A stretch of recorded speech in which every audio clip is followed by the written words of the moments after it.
is it? Where is it? Over here? No. Oh, I don't see it anywhere. Where could it be? Whoa! What are you doing here? The video's not ready yet. Well, I suppose I could welcome you in anyway. You see, I was meant to have something to show you, but I can't seem to find it anywhere. The man I bought it from said it should appear on my shelf any moment now, but as you can see, it's just not there. And if I don't have it, I can't show you it, and if I can't show you it, I can't tell you about it, and if I can't tell you about it, then I can't make the video, so you might as well just leave now. Are you going? Go ahead. Get out of here. Leave. All right, I guess I can still talk a little bit about it before it shows up. Well, this thing I was meant to talk about is a long time in the making. Well, this thing we were meant to talk about, it is, well,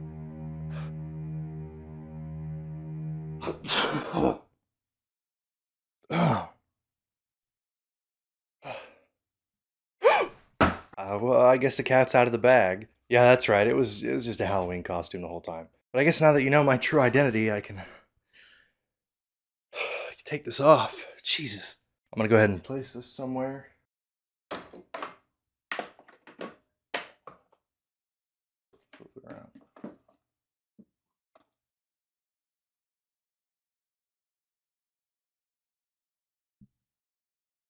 Wow. Yes, welcome one, welcome all to the long-awaited sequel to the first video about the first Resident Evil game. This one is about the second Resident Evil game, if you can believe it. Now, I wanted to, before I actually started this video, have a copy of Resident Evil 2 to put on my shelf and have on display while I talk about it, but it's running a little late, so I decided I might as well do the intro just to start things off. It should be here today. It was supposed to be here yesterday, but it should be here today. Hopefully it is. Actually, hold on one moment. Yes. These are so fucking cool, dude. So yeah, Resident Evil 2. Hold on, I gotta fucking take this shit off. Here it is. It's a cool little thing to have. And before you say, oh, well, you did the first game, why didn't you buy a copy of the first game for that video? Well, this is really expensive. This copy right here cost me $62, and it is heavily used. It looks like shit. A copy of the first game would be 4 times the price, and it would be in worse condition than this right here. But I still think it's really cool.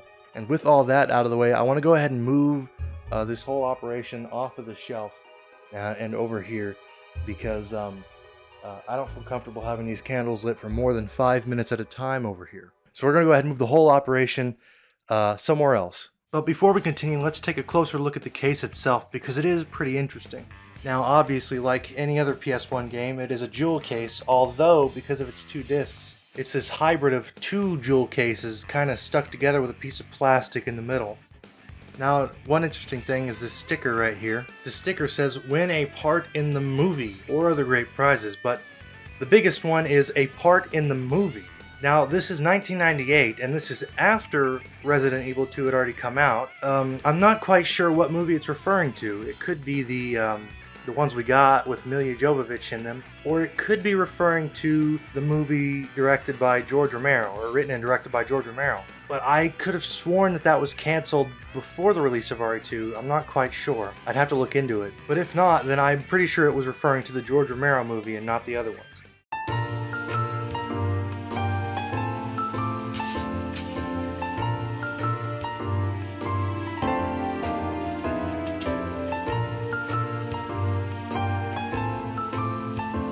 Flip it around to the back. Can you survive the horror? Nothing real crazy stands out here on the back, just your standard description of the game and a couple images. Let's actually take a look inside. Here we have disc 1 and the manual. The manual, it seems like it's written in Comic Sans. which is kind of funny because it's a scary horror game, real spooky, and it's written in fucking Comic Sans. It still has the registration card. It also has, like I said, the space to win a spot in the movie, or oh, here it is. Win a part in the movie or a backpack, a library of Capcom games, official director's chair, and a Resident Evil 2 t-shirt.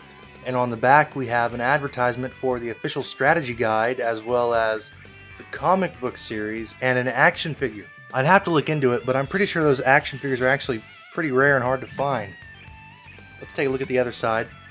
We have disc 2, the Claire disc, although a lot of people, and me to an extent, prefer to do Claire and then Leon. That's about it for the Resident Evil 2 game case. Obviously, the most interesting thing about it is the fact that it's a jewel case. Sony was really the only game company to package their games in a jewel case like this, or their console games in a jewel case. Obviously, a lot of PC games at the time were in jewel cases, and I feel like that stems from the fact that CDs came in jewel cases, so it made sense for games on CDs to come in jewel cases as well, although the PC market put those jewel cases in big flashy boxes most of the time to market them. And that might be something interesting to look into. Why did we stop using these jewel cases, at least in the gaming industry, because you can still find music CDs out there that use them.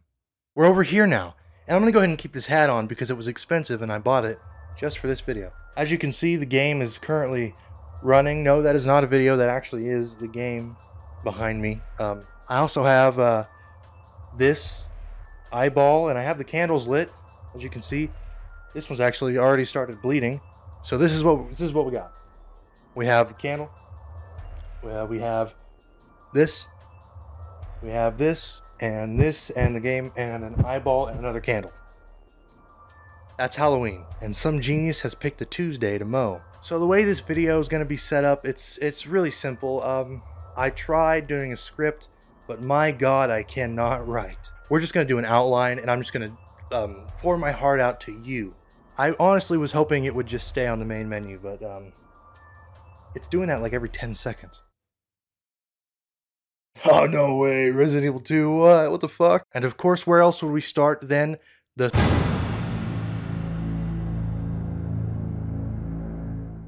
Resident Evil 2 begins with a recap of the first game's story, and if you want to hear more about that, go ahead and watch the first 7 minutes of my original video, otherwise we're going to go ahead and skip it here. It is after this recap that we get introduced to our two main characters, Leon Kennedy and Claire Redfield, but of course not at the same time because, this thing's got 2 discs in it. The character you play as actually depends on which disc you shove into the console, so I'm going to go ahead and kind of mold both their stories together into this recap, but I will absolutely return to that feature later in the video. Leon Kennedy is a rookie cop, and it's his first day on the job in Raccoon City, and Claire Redfield is the brother of none other than Chris Redfield, who has mysteriously disappeared after the events of the first game. She's in town to find him, or any possible clues that could lead to his whereabouts. The two enter what is a seemingly deserted city and find out the true sinister nature of what's really going on. Hello?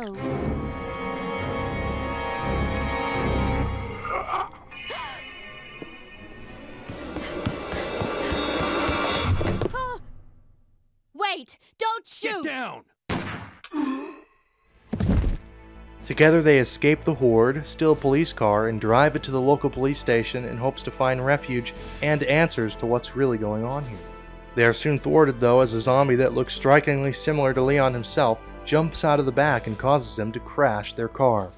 Then out of absolutely nowhere, a truck driven by a fucking zombie shows up and crashes into their police car. Luckily they both survive.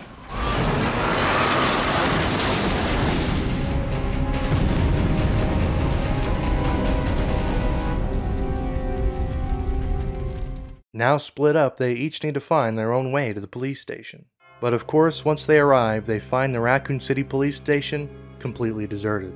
While searching, they've come across a wounded police officer who says there still might be survivors in the building, and that they should at least attempt to save them before getting the hell out of there. They search even more and end up coming across a little girl, whose name is Sherry Birkin. That is really weird, but she runs away. Claire also finds clues to where her brother might be. Somewhere in Europe, attempting to uncover and expose the Umbrella Corporation. They keep searching, and in the parking garage, Leon meets a strange woman who says she's investigating the disappearance of her boyfriend. Who are you? Ada Wong. I'm trying to find my boyfriend. His name's John. He was working for a branch office of Umbrella, based in Chicago, but he suddenly disappeared 6 months ago. I heard a rumor that he's here in the city. Yes, this is a direct tie-in with the first Resident Evil. But that's not important right now because there's this terrifying creature that showed up out of nowhere and killed this reporter guy that might have had some answers. Claire ends up coming across Brian Irons, the police chief, and soon finds out that he's not a very good guy, taking bribes in exchange for keeping Umbrella's nefarious experimentations a secret. But don't worry, he dies in the most wicked, cool way possible. Umbrella must be trying to cover its tracks. But if I have to go, I'm going to take you with me.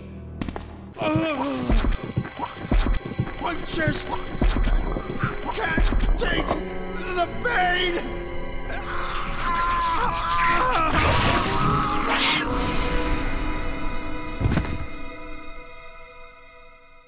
This is also where we learn the little girl has a mom who's a lead scientist at Umbrella. And the reason she's here at the police station is because her mom works directly fucking underneath it, or underneath adjacent to it. Anyway, you gotta go underneath the police station to get there. Sherry gets separated from Claire while they're in the sewer, and Sherry's dad, who's a mutant by the way, finds his daughter's body and infects it. It's really gross. I guess infect's not the correct word. It's weird. We finally meet Sherry's mom, Annette Birkin, face to face, and she shoots Leon. Leon, that woman was... I have to talk to her. Claire rescues Sherry and finds out that the only way to get this weird thing out of her is to go down into the Umbrella lab and extract it. So Leon alongside Ada and Claire alongside Sherry separately make their ways down into the Umbrella laboratories, where they figure out the truth about everything. William Birkin, father of Sherry Birkin and husband of Annette Birkin, is working for Umbrella. Him and his wife are scientists and researchers. Birkin is an opportunistic guy, so he starts developing his own virus separate from the G virus from the first game in order to sell it to the government. Umbrella finds out about this and sends secret operatives down into the laboratory in order to confiscate the T virus from William.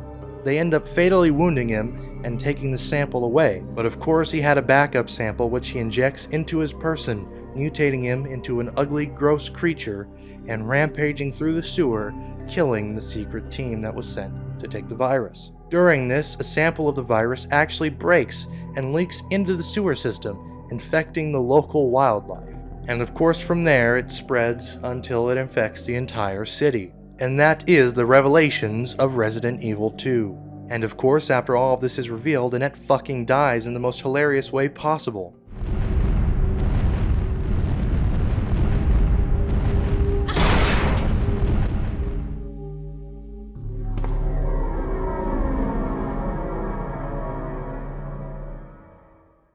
They are able to create the antidote for Sherry and save her, and while Claire's off fighting this fucking beast, Leon is almost killed by the thing. The name of this creature is Mr. X, and he's not very nice. But Ada comes to his rescue and ends up getting killed.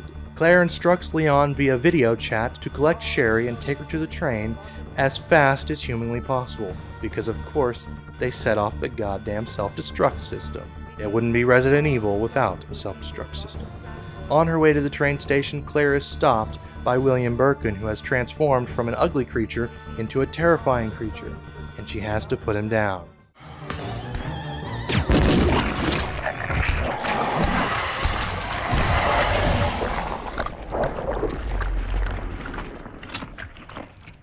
While attempting to get the train started, Leon is attacked by Mr. X, who has gone from a not really that scary guy into a character that does not belong in Resident Evil. While fighting him, a mysterious shadow person throws down a rocket launcher from the rafters, and Leon uses it to blow up Mr. X. Game over.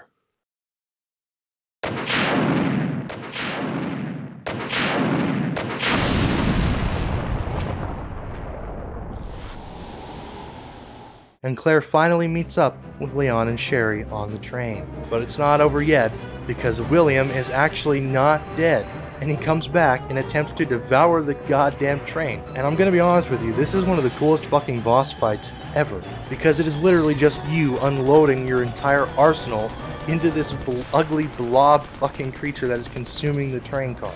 Of course they succeed and William is killed, and they make it out just in time to see the sunrise.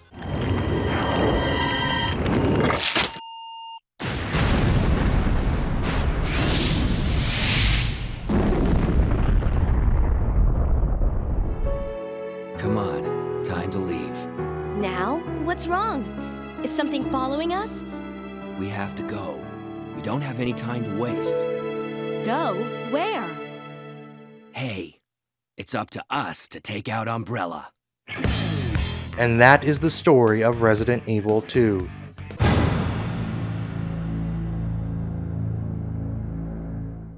Well, ladies and gentlemen, it looks like we moved to a third new location. Will this be the permanent location for the rest of the video?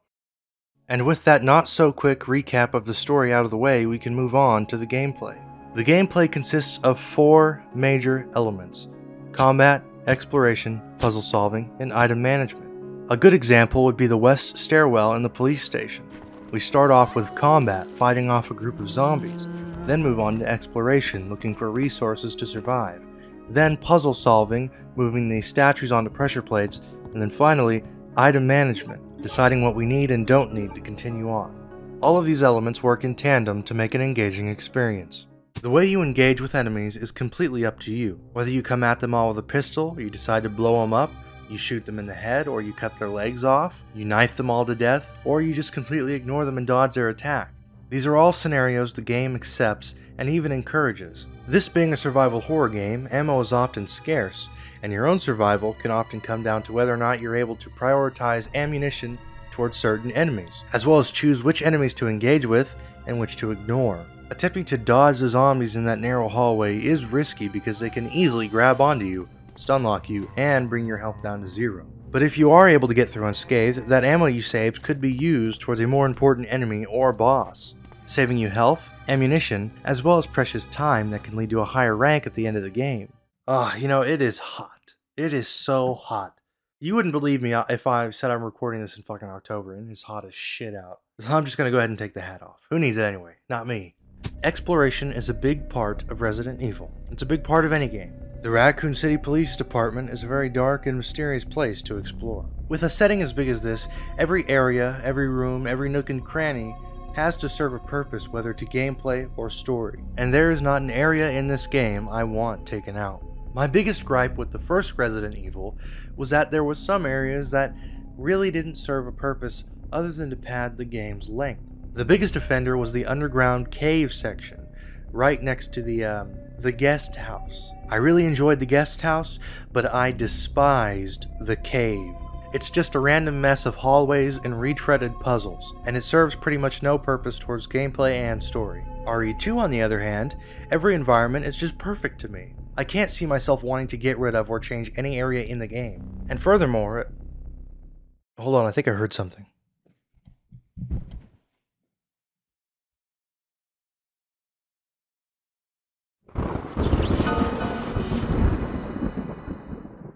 Okay, well, it seems the power's gone out, ladies and gentlemen, but the show must go on, right? Okay. Where was I? The backgrounds and environments on display in this game are a major step up from the first Resident Evil. The pre-rendered backgrounds in the first Resident Evil weren't bad, they weren't low quality, but they were lacking in quite a lot of detail, which often made areas feel a little off, a little uncanny. Rooms with completely barren walls, without any furniture, without any windows, often made the mansion seem less of a place to live in and more of a sort of purgatory. A place where time stood still and there was no real hope for escape. Which, now that I think about it, might be what they were going for, but I still don't believe the backgrounds were intentionally off-putting in the way they are. This time around, they crammed as much detail as they possibly could into these backgrounds, and it really shows. From claustrophobic city streets to crowded police station offices, not a single area in this game feels looked over or rushed. The only real strange location in the game might be the main hall, because how the hell is it lit up so well? And also the fact that there's no stairs leading up to the second floor. There's an emergency ladder, which is just absolutely absurd and would not be a thing in any real building. Also, there's no restrooms, like anywhere. At least the mansion had like one bathroom. This place has nothing. And it's not just a police station. The underground and laboratory get a major overhaul as well. Also, the sewer system and build up to the laboratory is just done phenomenally, and I don't think any other game in the series has captured it as well. There's this amazing build-up as you're going through the sewer system, and then a perfect climactic boss fight on an elevator. It's beautiful. But once you actually get down into the laboratory, things start to go downhill. Let me explain. The pacing of this game is almost perfect. You've probably heard the term Metroidvania thrown around when describing the level design in the Resident Evil franchise. Metroidvania, derived from Metroid and Castlevania, is a term used to describe pseudo-open world / open-ended level design in video games. It's that sweet spot in between GTA and Call of Duty. Think of Prey or Dark Souls, although Resident Evil is probably the most prominent and most used example of this type of level design. And with good reason, they do this design very well. When you first enter the police station, you have no real goal other than to just find safety. And you're presented with two options, go left or go right. And the playing field only expands from there. And although some doors are locked, keys can be found through exploration and puzzle solving, keeping a steady pace as you explore the police station. But in order to keep a steady pace, Capcom has to sort of subtly guide you in the right direction and give you pieces of the puzzle in a certain order to keep you engaged and moving forward. You see, when you first arrive at the police station, you're given the option to go left or right. If you go left, you face an enemy that you have the ability to sneak past. If you choose to go right, you face a horde of zombies that on your first playthrough, you either have to tackle head on or die trying to get past. And because the game just started, you have pretty much nothing on you and no ammo to get through this alive. So most first-time players, me included, would more than likely choose the left over the right. Right off the bat, this is Capcom subtly guiding you in a certain direction. And after thoroughly exploring the West Wing, you might find a high-power weapon that gives you some confidence to go back and take on that horde of zombies in the East Wing. And this trick of Capcom subtly guiding you a certain way without explicitly forcing you to go that way is used throughout the entire game. Once you're done in the police station, you move on to the sewers, which is slightly more linear, which makes sense because it's meant to be a transitionary space between the police station and the laboratory. But here's where things get a little tricky. You see, most media, video games included, usually have a short first act, a longer second act, and a short third act. Resident Evil likes to have a super long first act, a super short second act, and a long third act. But this kind of pacing can lead to fatigue, which it most certainly does here. When reaching the laboratory, the stakes are the highest they've been. With Sherry's life on the line, you want to act quickly to save her. But instead, you're just left to meander around trying to figure out what to do next. First, you need to find a way to get the power on. You'll see that you need a fuse to get the power on, and then you'll wander around until you find the fuse, and then you turn the power on. And then you'll wander around until you find a door that requires a key card, and then you'll wander around more until you find a key card. And then Annette will show up, give you everything you need to save Sherry, and then die. So you create the vaccine, kill William, save Sherry, and the credits roll. But that last 15 minutes of actually doing something only comes after 30 minutes of doing absolutely nothing. The laboratory in the first game had a similar set of events unfold, but at least they attempted to keep the tension high throughout. And also the lab section in the first game didn't last near as long. If I were remaking this, I'd cut the section where they have to turn the power on completely. I'd already have the power on once they get there, so we can keep a nice quick pace through to the final boss. And don't even get me started with Leon's version of the lab. It is a complete mess. I shit you not, I spent an hour and a half trying to get through the laboratory in Leon's B scenario. And half of that was me getting lost trying to wander through these samey looking hallways and... What even is this? A fucking boiler room? Why is there a boiler room down here? Why is there a fucking lava pit down here? What is this, a secret lab and an ironworks? And another thing. Wait, hold on, I'm getting a call. Hello? Oh, hey, how long's it been since you called? What did you say? Wait, what's that? No, hold on, slow down, you're talking too fast. There's something outside your house? Wait, did you just say... zombies? You know zombies aren't real, right? No, they've never existed. There's no zombies outside your house right now. You know, I think you need to get some rest. Yeah, some rest. And when you wake up, you'll feel a lot better. You'll stop hallucinating these strange things. Wait. I'll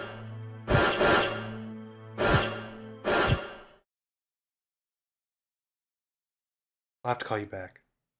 The puzzles. The puzzles in this game are adequate. Yeah, adequate. They're not great, they're not phenomenal, but they get the job done. They're about on the same level as the puzzles seen in the first game, with no real critical thinking involved.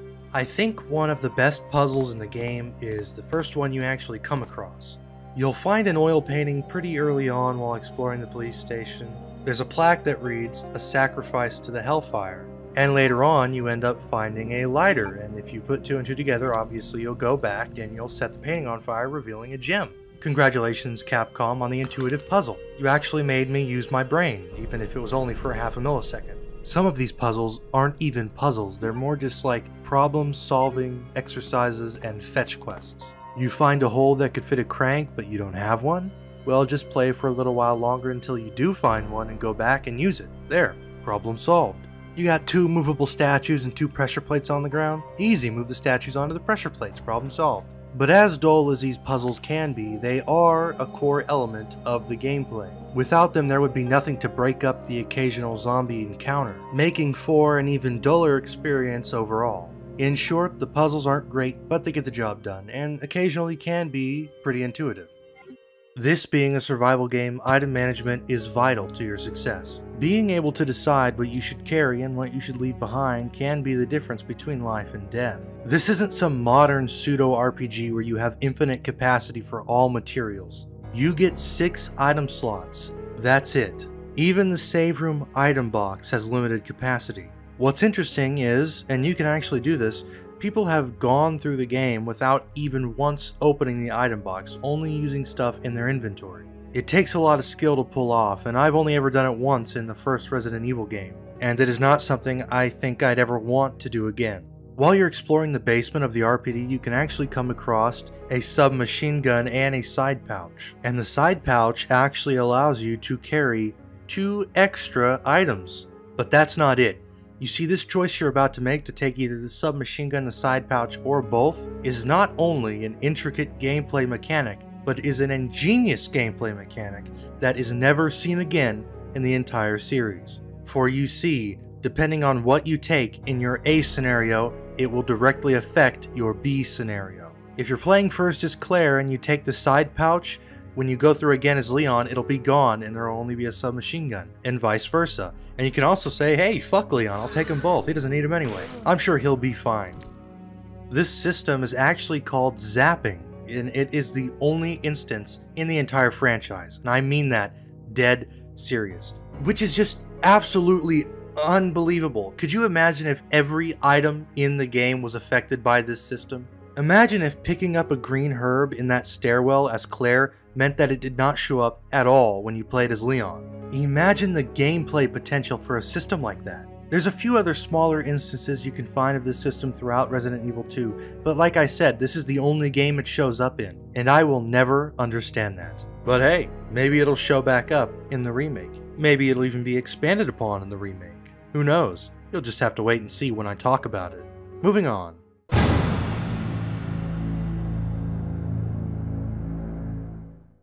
The list of additions to the enemy roster is quite small, and they also removed a few enemies. Rest in peace, bees, you will be missed. Oh, and I guess they got rid of the hunters too. I mean, who really cared about those guys anyway. Oh yeah, and the fly creatures. I forget what the fuck those are called, but they were really fucking creepy. First up, Plant 42 got an upgrade, no longer fixed in one particular spot, which is, it's actually kind of underwhelming. You're telling me this is the best Umbrella could come up with? But you know what's not underwhelming? Here, let me show you.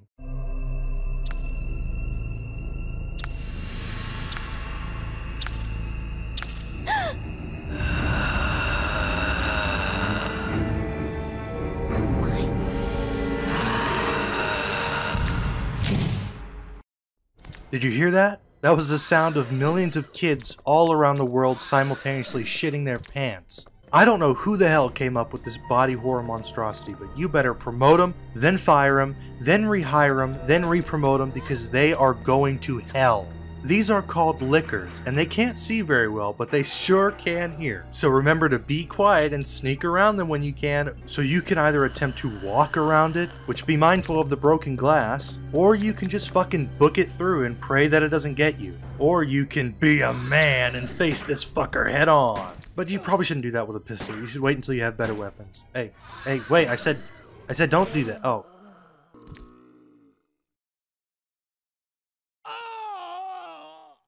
Well, you should have listened to me.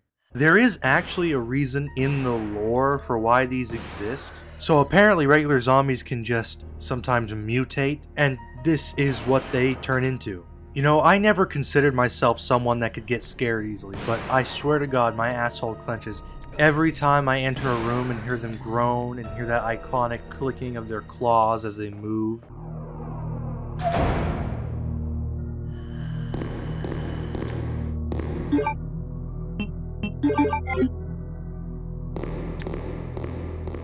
This is the standout enemy of the game, and honestly of the entire franchise. And the fact that it goes off hearing alone means you have to completely change the way you play whenever you encounter one. And there's even instances where it will show up in an area that you once thought was safe, catching you off guard, making you wonder if running through old areas is really a good idea. Absolutely phenomenal work on this enemy, Capcom. This enemy gets a fucking 10 out of 10. But what about the other enemies, I don't hear you asking? Well, for starters, we have zombie zombies, zombie dogs, zombie crows, zombie roaches, the giant spiders make their grand return. There's a giant alligator that just kind of serves as like a mini boss during the sewer. There's even a giant moth, which is like, what is he even doing? He's not doing anything, he's just fucking chilling down here. Oh, did I mention the zombie roaches are giant too? The only thing we're missing here is a giant enemy crab. There is also the Tyrant Mr. X, which shows up for your B scenario and just kind of chases you around, being a bit of a nuisance. And of course, Brad Vickers returns as a zombie. Rest in peace, you deserting bastard. There's also the G-Type, which shows up once as like a sort of mini-boss. And of course, we saved the best for last.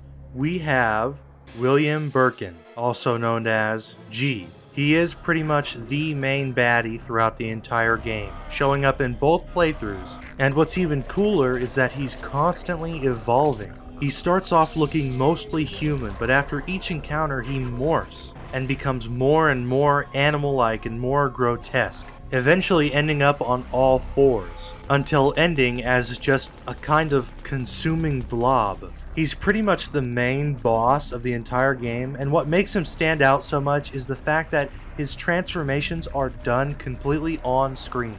Every time, and I mean every time he transforms, you watch it happen.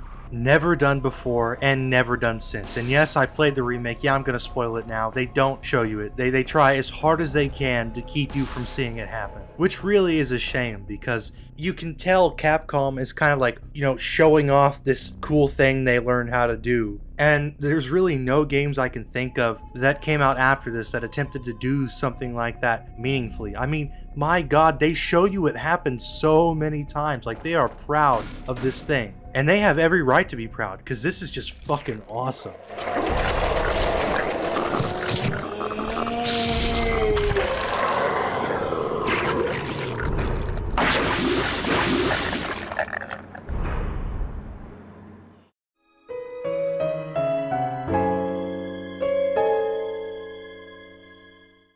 Resident Evil 2 is a game.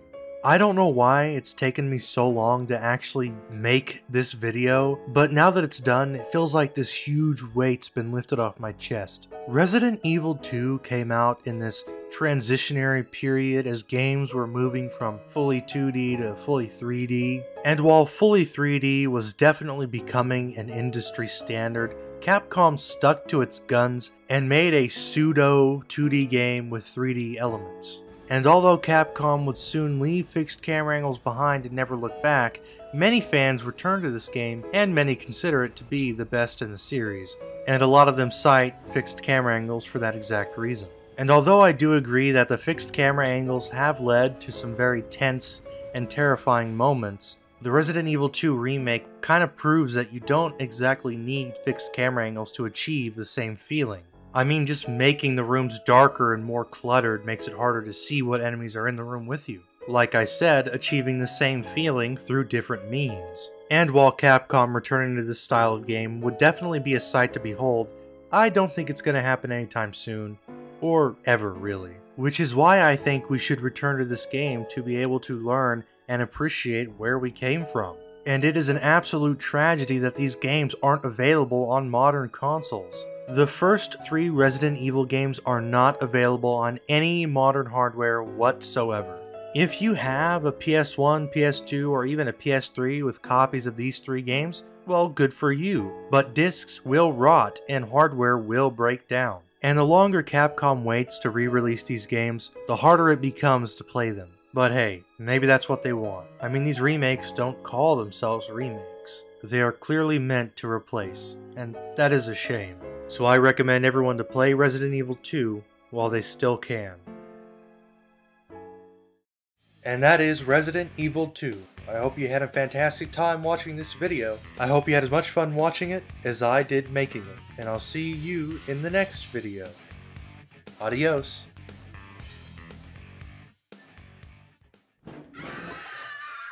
The hell was that? Hello? Is someone in there?